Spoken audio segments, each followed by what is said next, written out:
जय श्री राम दोस्तों, आप देख रहे हैं YouTube चैनल ज्ञान स्टार प्लस।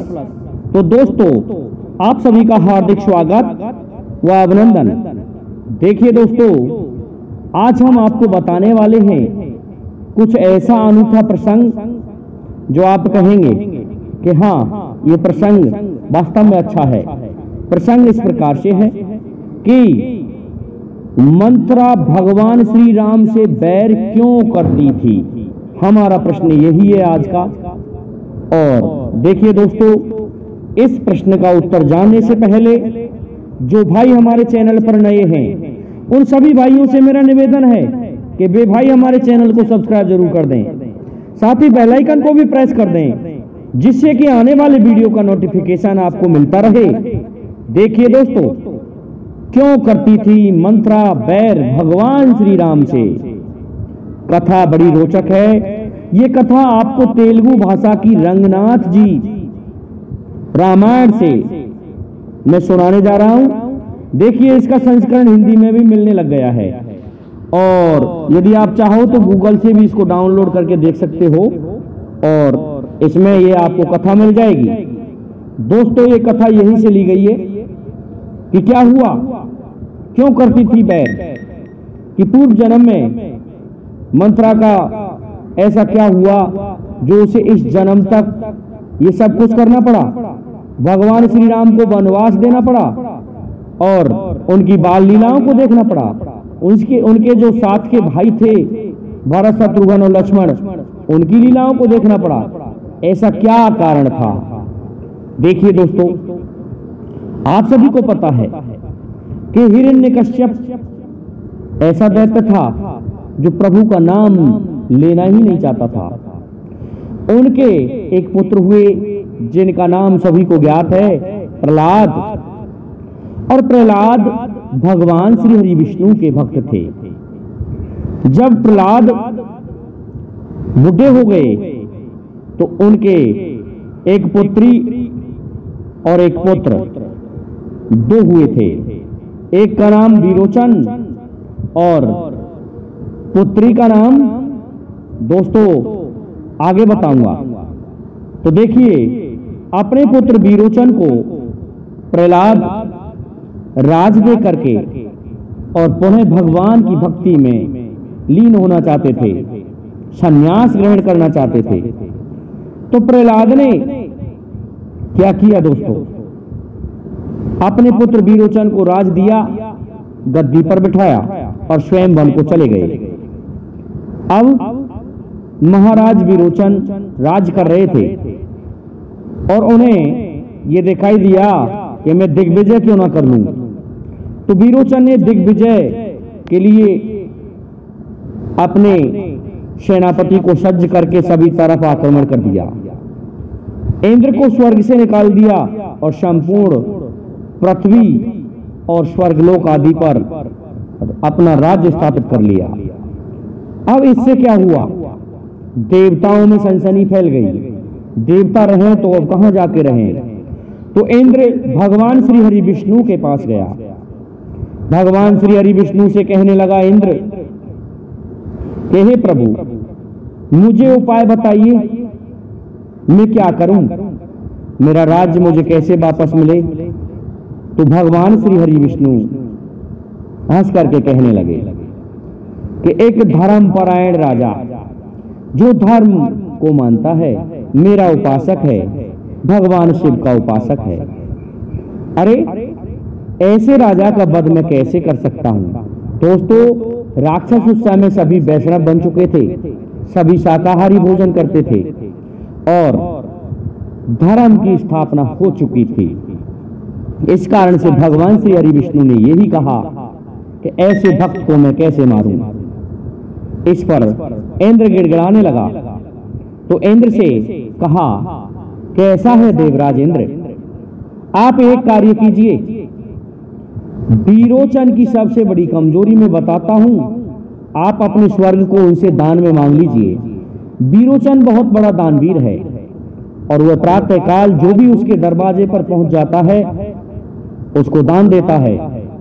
इसलिए मैं तुम्हें एक सलाह देता हूं कि तुम ब्राह्मण का वेश धारण करके चले जाओ और इंद्र से स्वर्ग को दान में मांग लो। दोस्तों, इंद्र ने वैसा ही किया। इंद्र चला जाता है विरोचन के दरबार में, जहां विरोचन विराजमान था, भगवान शिव की पूजा में लीन था, कि उसी समय दरवाजे पर एक वृद्ध ब्राह्मण को देखा और ब्राह्मण को देख करके विरोचन कहने लगा, ब्राह्मण मांगिए, अपनी इच्छा कहो।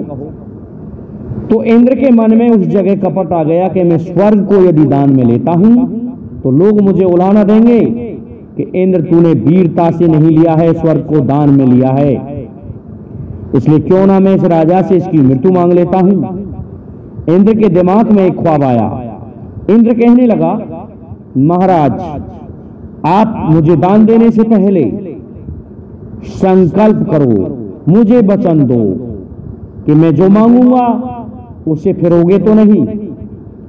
इस बात को सुन के राजा ने हंसते हुए वचन दे दिया, संकल्प कर दिया। जब ये संकल्प कर दिया तो दोस्तों क्या होता है, इंद्र ने कहा कि आप अपना शीश मुझे दान में दे दो।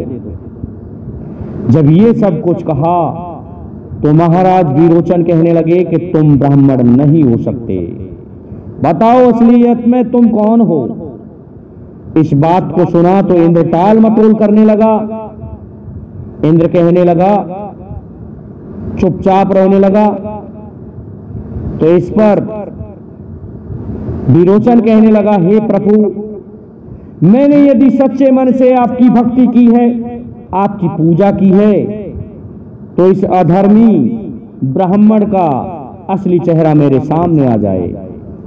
दोस्तों, इंद्र का असली चेहरा विरोचन के समक्ष आ गया। तो विरोचन कहने लगा, इंद्र तूने ये जाल बिछाया और मुझे संकल्प में फंसाया, परंतु मैं वचनबद्ध हूं। ऐसा है, मैं तेरा ये कार्य जरूर पूरा करूंगा। दोस्तों, विरोचन को खूब समझाया उसके मंत्रियों ने कि ये देवता तो कपटी ही होते हैं, लेकिन क्या किया, महाराज विरोचन ने अपनी तलवार से अपने शीश को काट करके इंद्र को दे दिया। जब ऐसा हुआ तो उसकी दो संतानें थीं। कौन कौन? महाराज बलि और विरोचना रोते हुए आ गए और कहने लगे, हे देवराज, आपने दान तो ले लिया, परंतु आप हमारे पिता का ये शीश तो दान में हमें वापस दे दीजिए, जिससे इनका दाह संस्कार हो सके।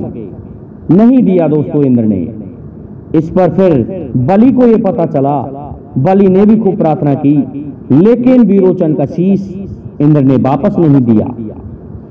इस प्रकार से श्राप दे देता है राजा बलि भी, और साथ में विरोचन ने भी उस समय श्राप दिया था कि तुम जो इस तरह से मेरा शीश ले रहे हो, ये मेरी संतान तुम्हें क्षमा नहीं कर पाएगी, तुम अधिक समय तक राज नहीं कर पाओगे इंद्र। लेकिन इंद्र को परवाह नहीं थी। अब दोस्तों, बिना शीश के ही विरोचन का दाह संस्कार कर दिया गया। इंद्र उस शीश को लेकर के स्वर्ग लोक चला गया और बड़े आराम से मदोष होकर के राज करने लगा। अब तो राजा बलि राजा बन जाता है। राजा बलि बड़े धर्मपरायण थे। उनके दरबार में ही तो भगवान श्री हरि विष्णु ने वामन अवतार स्वरूप धारण किया था। तो देखिए, इस प्रकार से अपने पिता की मृत्यु से कुपित बालक बलि ने दिग्विजय के लिए और स्वर्ग पर अचानक आक्रमण कर दिया। स्वर्ग पर अचानक आक्रमण जैसे ही किया तो देवताओं की हार होने लगी और राजकुमारी विरोचना अपने नाग अस्त्र से आक्रमण करने लगी। नागों ने बांध लिया देवताओं को। अग्नि, वरुण, इंद्र जो भी थे उन सभी को बांध लिया और उनके प्राणों को लेने के लिए विरोचना अड़ गई। महाराज बलि ने तो अपने पिता का शीश प्राप्त करके ही युद्ध को विराम करना चाहा, लेकिन विरोचना नहीं मानी और विरोचना ने ऐसा प्रहार किया कि नागास्त्र बरसाने लगी। जब इस बात का पता माता आदिति को चलता है तो आदिति अपने पुत्रों को बचाने के लिए राजकुमारी विरोचना के सामने आकर के प्रार्थना करने लगी कि हे पुत्री, मैं तुम्हारी दादी हूं और मेरे पुत्रों को क्षमा कर दो। लेकिन आदिति की एक भी प्रार्थना को विरोचना ने नहीं माना। जब ये नहीं माना तो आदिति बैठ करके भगवान श्री हरि विष्णु का स्मरण करने लगी, तपस्या करने लगी। जब श्री हरि विष्णु की को इस तरह से पुकारा जाने लगा तो सिंहासन हिलने लगा। भगवान श्री हरि विष्णु उसी स्थान पर प्रकट हो गए। कहा क्या बात है, देख लो प्रभु। कहने लगी आदिति कि ये क्या हो रहा है। तो भगवान श्री हरि विष्णु ने देवताओं को छोड़ने के लिए राजकुमारी से प्रार्थना की। जब राजकुमारी ने भगवान श्री हरि विष्णु के कहने को नहीं माना तो भगवान श्री हरि विष्णु ने अपने वाहन गरुड़ को आदेश दिया कि ऐसा है गरुड़देव, इसके नागास्त्र को अभी समाप्त कर दिया जाए। तो भगवान श्री हरि विष्णु के वाहन गरुड़ ने नागों को खाना प्रारंभ कर दिया और हजारों की संख्या में गरुड़ आ गए, उनकी पूरी सेना आ गई। नागों को एक एक करके खाने लगे दोस्तों। लेकिन विरोचना नहीं मानी। विरोचना ने अपनी तलवार से गरुड़ों पर आक्रमण कर दिया। गरुड़ों के पंखों को काटने लगी तो गरुड़ों ने आक्रमण कर दिया विरोचना पर। उसकी खाल को नोच नोच करके उसके मुंह को सुजा दिया, दांत टेढ़े मेढ़े कर दिए चोंच मार मार करके, और पीठ में इतनी चोटें दी चोंचों से कि वो कुबड़ के रूप में बदल गई। पीठ कुब्म उत्पन्न हो गया। अब दोस्तों उसका वो युद्ध समाप्त हो गया और स्वर्ग पर राक्षसों का राज्य हो गया।